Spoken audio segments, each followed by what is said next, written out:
Vamos abrir em Romanos, capítulo 1. Nós vamos ler o verso 18. A palavra nos diz: portanto, a ira de Deus é revelada dos céus contra toda a impiedade e injustiça dos homens que suprimem a verdade pela injustiça.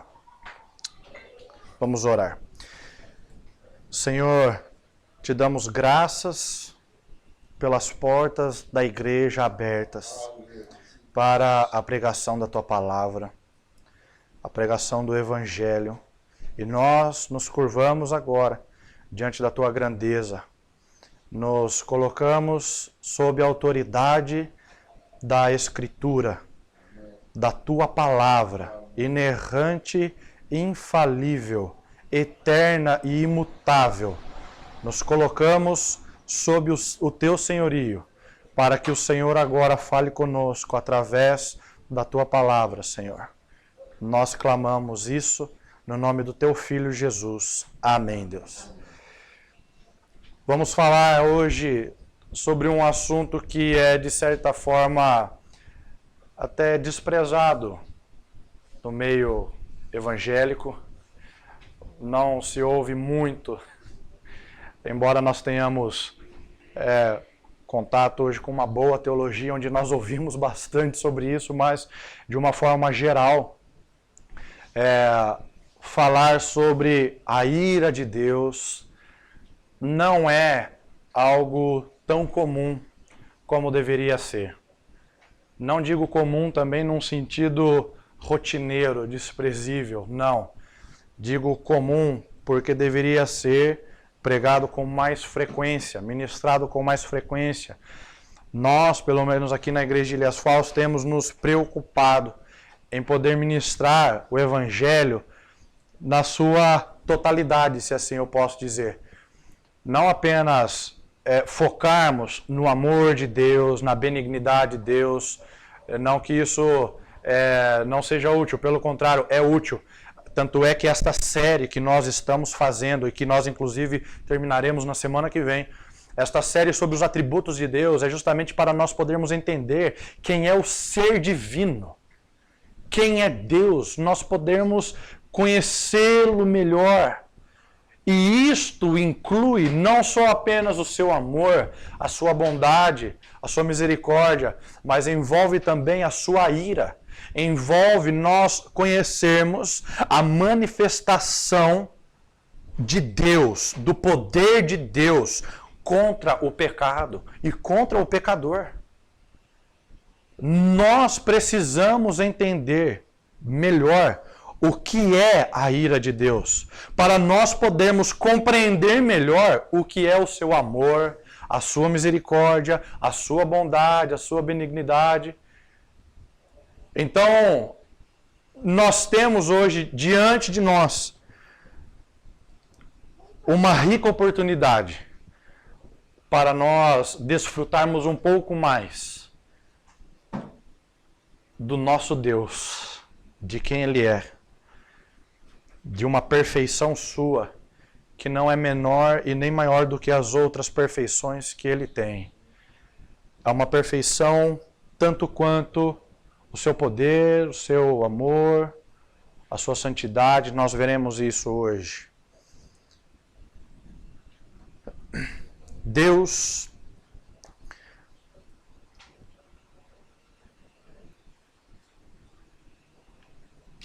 ele manifesta as suas perfeições de forma coerente em todas elas. Quando nós falamos a respeito da ira de Deus, alguns afirmam que não existe esta coerência quando falamos do mesmo Deus que é bom. Que a ira de Deus, ela não pode se equiparar com a bondade dele. De que não é possível um Deus que seja amor, que se diz ser amor, como nós vimos, questão de 2 semanas aqui, ele também exercer esta ira. Porém, a manifestação desses dois atributos, como de todos os seus atributos, são totalmente coerentes. Nós não podemos confundir as coisas, não podemos achar que a ira de Deus é um lado negro de Deus, né? De que a ira de Deus é um lado obscuro do ser divino, de que é um lado mau de Deus. Não podemos afirmar isso de forma alguma. Isso seria nós estarmos negando quem o próprio Deus é. Não existe um lado negro de Deus. Não existe um lado mau, um lado obscuro, um lado escondido. Não existe isso. Até porque o nosso Deus, ele não é mau, o nosso Deus é bom. A bondade é uma perfeição dele, inerente ao seu ser. Deus não tem um lado negro, porque nele não há treva alguma. O nosso Deus, ele é luz. Isso é inerente ao seu ser também. Então a ira não pode estar associada, e ela não está associada, não é nem o caso dela não poder. Ela não está associada a esse tipo de raciocínio. Deus, a ira de Deus, ela é manifestada pelo simples fato de Deus não ser indiferente para com o pecado. Deus não trata o pecado com indiferença. O homem pecou e Deus não fez vista grossa. Deus não passou a mão. Deus não encobriu o erro para que tudo continuasse indo muito bem. Não é o que nós vemos em Gênesis 3. Não é. Como não é, a partir de Gênesis 3, o que nós vemos durante toda a história, como nós vemos hoje e como nós veremos até o dia do nosso rei voltar. E como haverá no último dia, no dia do julgamento, não haverá também vista grossa. O que Deus manifesta no tempo presente é a sua misericórdia.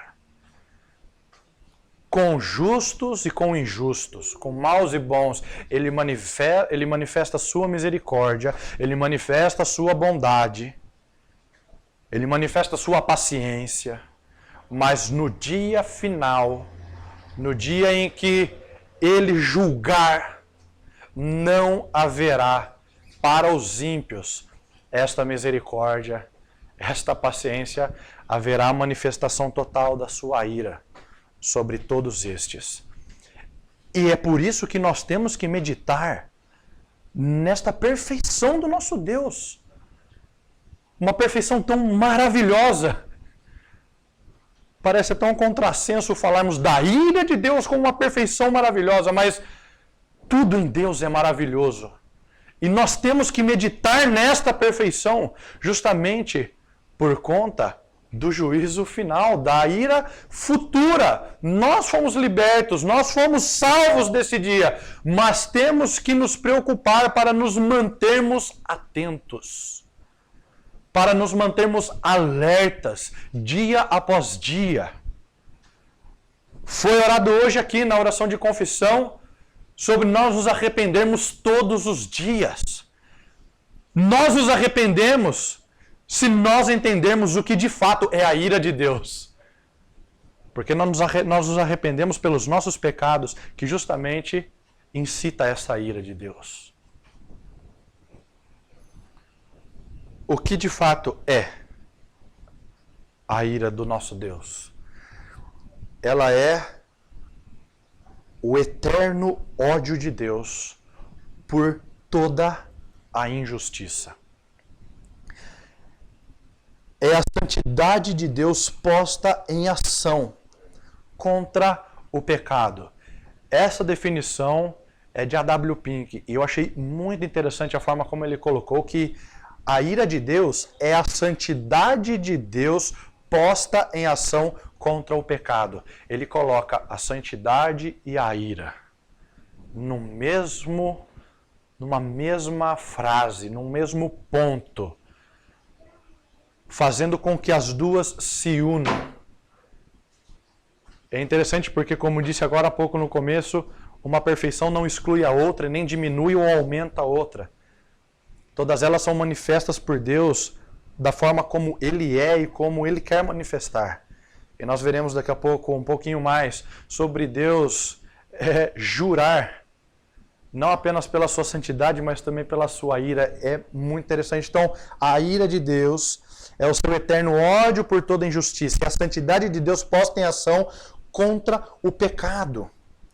A ira de Deus é a causa motora da sentença justa que ele aplica sobre os malfeitores. A ira de Deus é justa. A ira de Deus é santa.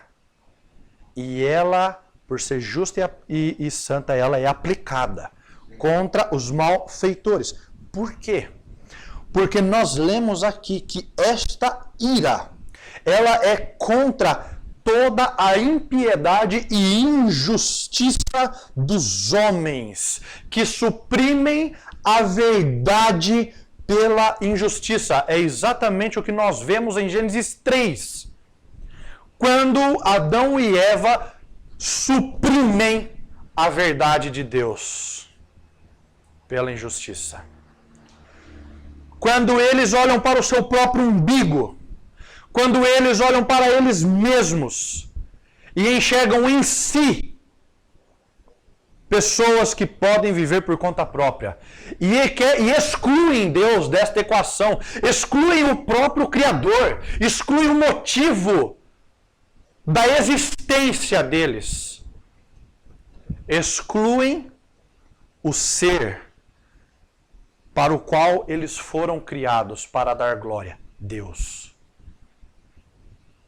Eles tiram a verdade desta equação e olham para si mesmos, amando o seu próprio ser.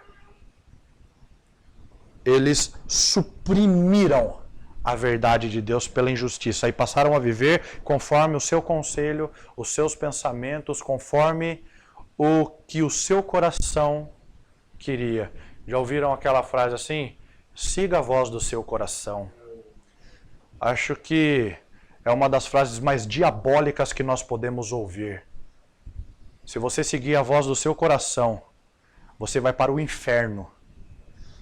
Porque você estará suprimindo a verdade de Deus pela injustiça. O seu coração é pecaminoso. O seu coração odeia Deus naturalmente. O seu coração é contra Deus. O seu coração tem ódio por Deus naturalmente. Do nosso coração procedem as saídas da morte, a palavra fala. Do estado natural do homem procedem as saídas da morte. Tudo que o homem fala, o que o homem pensa é pecaminoso. Em Gênesis 6:5, a palavra fala que todo pensamento, as intenções do coração dos homens era completamente má. Continuamente. Esse é o estado natural do homem. Não siga a voz do seu coração nunca. Siga a voz de Deus que está nas Escrituras. Se você quiser ouvir a voz de Deus, abra a sua Bíblia e leia a sua Bíblia para você poder ouvir a voz do Pai. E ouça essa voz e siga essa voz para você poder ter vida eterna.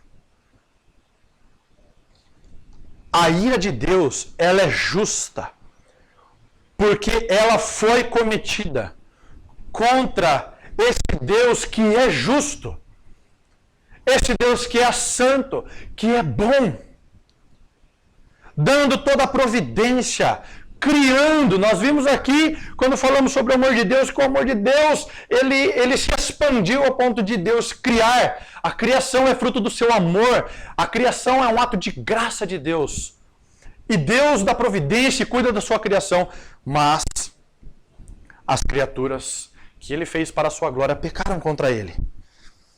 Então Deus manifesta uma justa punição, que é a sua ira. E Ele aplica sobre aqueles que não têm o sangue de Cristo sobre eles. Não que Deus tenha passado a mão ou feito vista grossa sobre aqueles que estão sob Cristo. Não. Nós falamos que nós estamos debaixo do sangue de Cristo, porque Cristo sofreu a nossa punição. Ele bebeu o cálice da ira de Deus por nós. O seu sangue foi derramado. Nós estamos cobertos pelo seu sangue, porque o seu sangue foi derramado por nossa causa, por nossas transgressões, pela nossa culpa, pela nossa falha, pelos nossos pecados. Não houve vista grossa no Calvário. Não houve vista grossa no Monte da Caveira. Houve morte. Deus não passou a mão. Deus pesou a sua mão sobre o seu próprio filho no Calvário. Não houve carinho aquele dia. Houve um pesar da mão de Deus, punindo toda a injustiça daqueles que creem no Filho de Deus.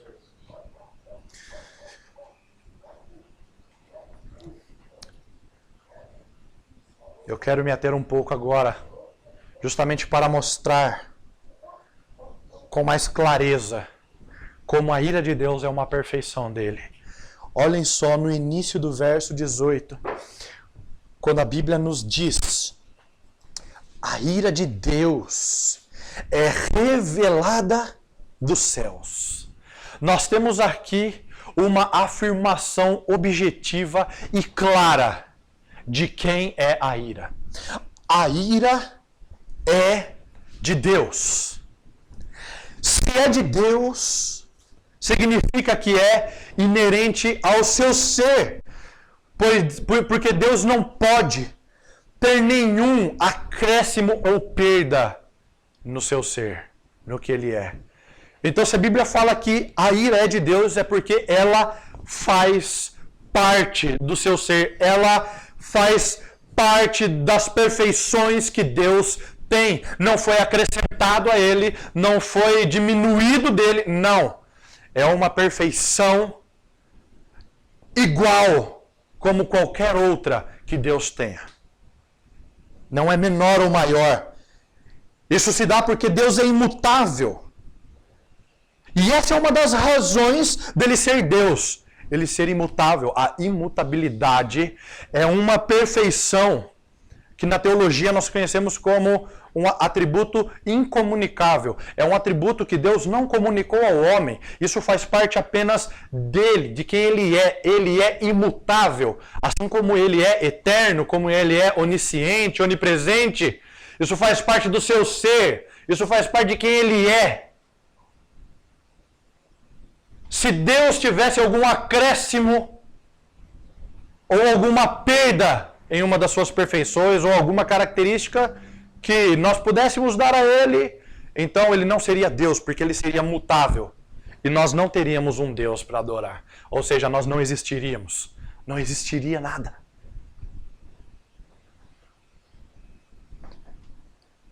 Então, a ira, ela é de Deus. Esta ira, ela foi revelada dos céus. Esta ira que é de Deus, esta perfeição de Deus, ela foi revelada dos céus. Eu quero levantar aqui apenas alguns momentos em que nós vemos esta revelação da ira de Deus.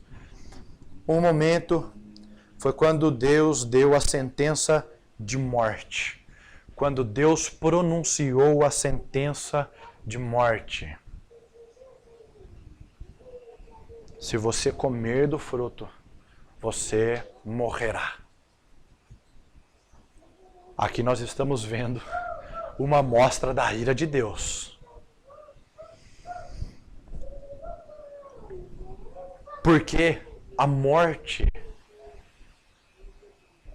não faz parte do ser de Deus. A morte, ela não faz parte daquilo que Deus é. Deus é vida. Jesus disse em João, capítulo 14, eu sou o caminho, a verdade e a vida. Eu sou a vida e a ressurreição. Então, quando nós vemos Deus pronunciando a sentença de morte, nós estamos vendo aqui uma manifestação da sua ira.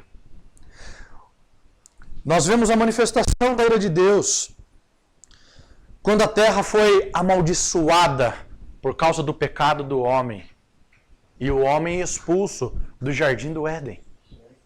Manifestação da ira de Deus. Não só o homem pecou, mas como toda a terra foi amaldiçoada por causa do pecado do homem. A palavra fala que a criação geme, como que com dores de parto. A criação está gemendo, ansiando pelo dia da nossa redenção, para que ela possa ter o descanso também, porque ela foi amaldiçoada por causa do pecado do homem. Manifestação da ira de Deus, a expulsão do homem do jardim do Éden. Manifestação da ira de Deus, pecou contra o Criador, expulso da sua presença. Manifestação da ira. Nós vemos na história também alguns acontecimentos que são algumas demonstrações do juízo de Deus. Duas demonstrações. O dilúvio é uma manifestação da sua ira, manifestação de juízo, como também Sodoma e Gomorra queimados pelo fogo. Deus manifestando a sua ira contra toda impiedade e injustiça dos homens. Nós vemos a manifestação da ira de Deus também pelo reinado da morte em todo o mundo. Como eu disse há pouco, a morte não é compatível com o ser divino. Não é. O nosso Deus, ele é vida. O nosso Deus é luz. O nosso Deus é salvação. A morte não é compatível com o seu ser. Deus tem que manifestar a sua ira quando ele vê atos pecaminosos.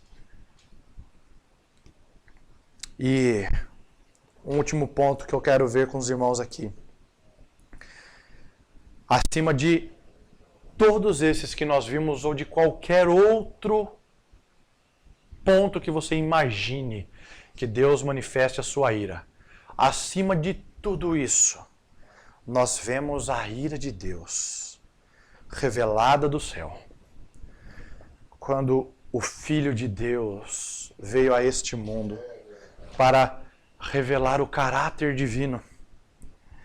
E quando essa ira foi demonstrada nos seus sofrimentos e na sua morte, da maneira mais terrível do que todas as provas que Deus antes tinha dado da sua aversão pelo pecado.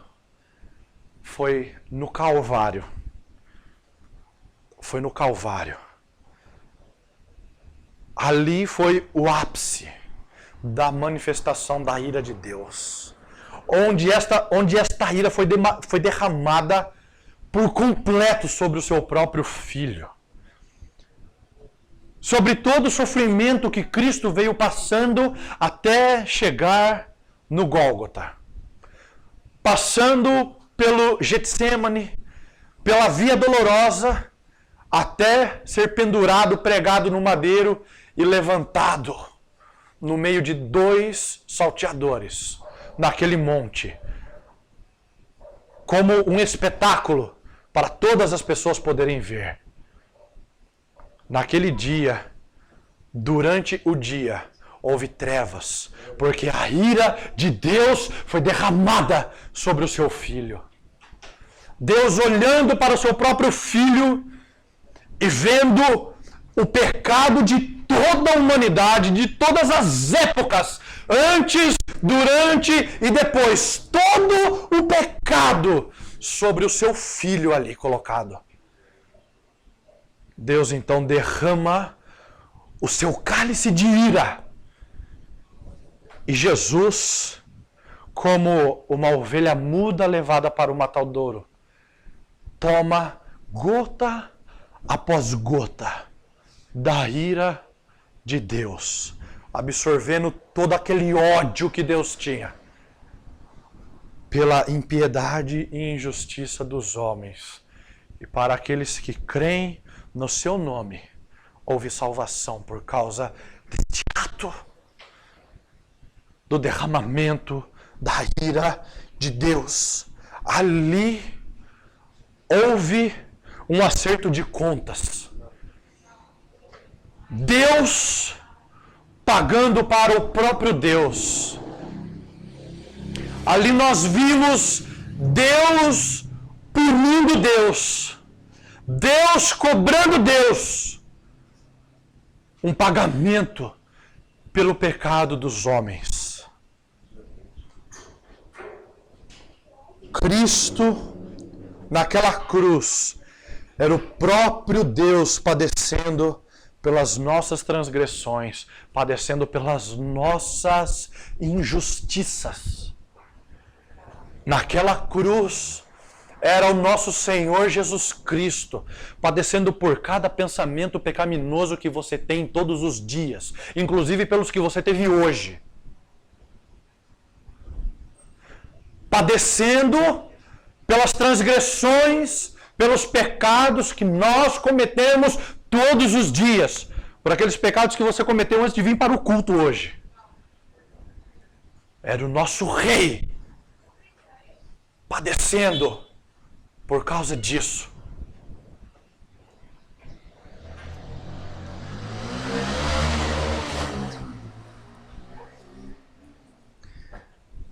Aqui fica muito claro, meus amados, como a ira de Deus é uma das suas perfeições. E fica claro também, pelo próprio Deus jurar pela sua ira. Nós, nesta série, inclusive, já vimos, quando nós falamos sobre santidade, Deus jurar pela sua santidade. Isso está no Salmo 89. Jurei pela minha santidade. Mas, se nós formos poucos capítulos à frente, no Salmo 95, nós vamos Deus falar da seguinte forma: jurei pela minha ira. É uma perfeição nem menor nem maior. Ela é uma perfeição plena de Deus. Deus jura tanto pela sua santidade, como Deus jura tanto pela sua ira. Deus manifesta tanto o seu amor, como Ele manifesta tanto a sua ira. Na cruz do Calvário, nós temos tanto o amor de Deus ali manifestado, como nós temos a ira de Deus sendo manifestada também.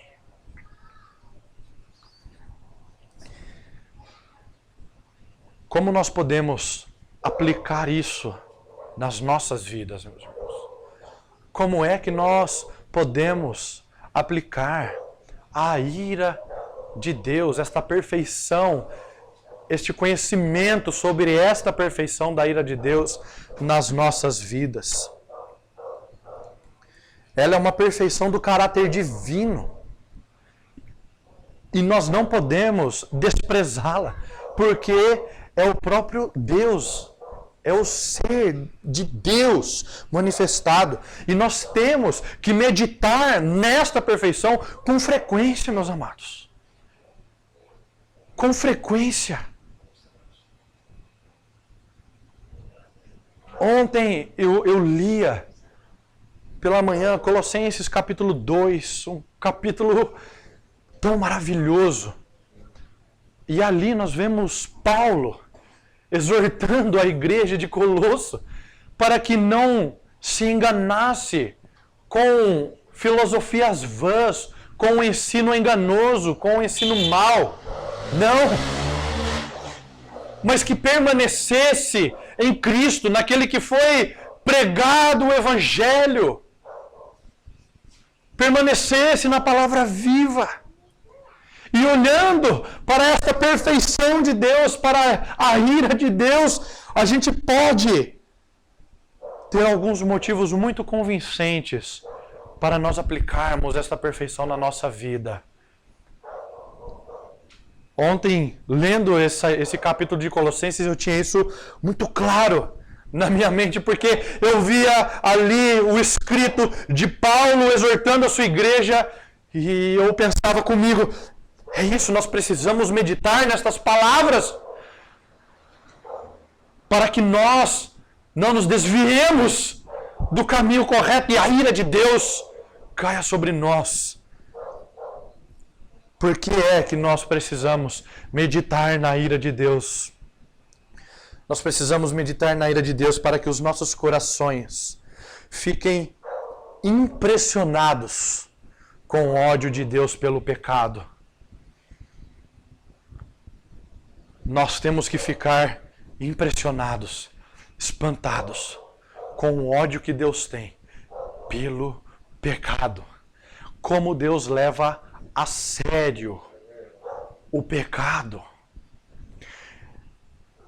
Ele ofende a santidade de Deus e Deus manifesta sua ira contra o pecado. Os homens dão muitas desculpas para os seus próprios erros. Querem justificar os seus erros à torta e à direito. Para qualquer erro, existe uma desculpa para poder querer sair pela tangente. Nós temos que nos impressionar com o ódio que Deus tem pelo pecado, meus irmãos. Porque no último dia, não haverá nenhuma desculpa convincente para que a ira de Deus não se manifeste sobre os ímpios e sobre aqueles que não creram no Senhor Jesus Cristo.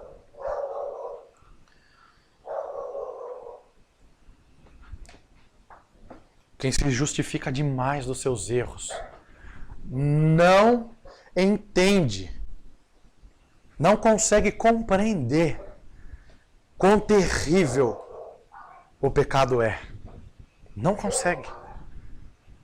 É por isso que nós precisamos nos curvar diante de Deus, nos arrepender diariamente dos nossos pecados, porque Deus leva muito a sério o pecado. Leva mesmo. Nós precisamos meditar com frequência nesta perfeição de Deus para produzir em nossas almas um verdadeiro temor de Deus. Abra comigo em Hebreus, capítulo 12.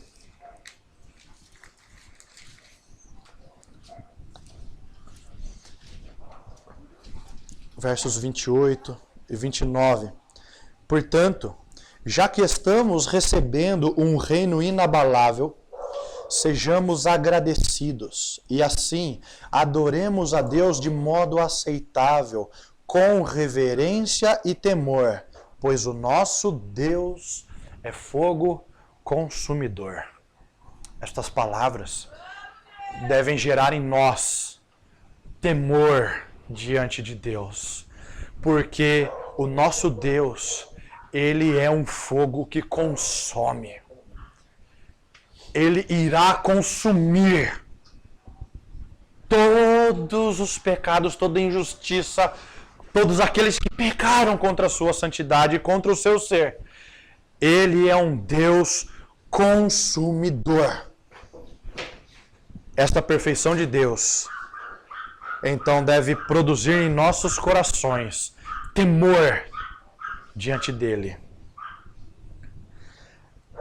Nós devemos meditar com frequência nesta perfeição também, para induzir nossas almas a um fervoroso louvor a Deus por ter nos libertado da ira futura. O fato de nós termos hoje consciência de que fomos salvos da ira de Deus, que Cristo padeceu no nosso lugar, que Ele morreu substitutivamente por nós. E isso deve gerar em nós gratidão a Deus. Deve gerar adoração ao nosso Deus pela nossa salvação. Meditar na ira de Deus é nós termos essa ciência de que nós fomos libertos do que haverá de acontecer. Quando o Senhor lançará no lago de fogo e enxofre o inferno, os demônios, o diabo e todos aqueles que não creram no seu Filho. Nós fomos libertos disso. Isso é um motivo de nós darmos glórias ao nosso Deus, o adorarmos pela nossa salvação. Eu quero finalizar citando aqui novamente a W. Pink, do motivo pelo qual nós devemos meditar nesta perfeição de Deus, a ira de Deus. Pelo seguinte motivo: a nossa prontidão ou a nossa relutância em meditar sobre a ira de Deus é um teste seguro de até que ponto os nossos corações reagem à sua influência. Você tem prontidão em meditar na ira de Deus? Você pode usar isso como um termômetro para estar descansado de que você de fato é um crente em Jesus Cristo. Você reluta em meditar? Você acha que a ira é um lado obscuro de Deus? Às vezes pelo fato de você não entender muito bem como Deus pode manifestar a sua ira. E por causa disso você reluta em meditar neste atributo divino. Então você pode estar seguro de que você pode muito não ser um crente em Jesus Cristo. Isso deveria nos fazer tremer. Nos fazer tremer. A ira de Deus, ela é real. Ela existe. Deus a manifesta. E nós precisamos nos curvar diante da grandeza desse Deus, meditando para que os nossos corações se impressionem da forma como Deus trata o pecado. A forma como Deus trata o pecado produz em nós um temor diante de Deus e, ao mesmo tempo, gera em nós gratidão pela nossa salvação, pelo fato de nós termos sido salvos em Cristo e não estarmos mais destinados à ira futura do nosso Deus. Deus nos abençoe com esta palavra, meus irmãos, em nome de Jesus.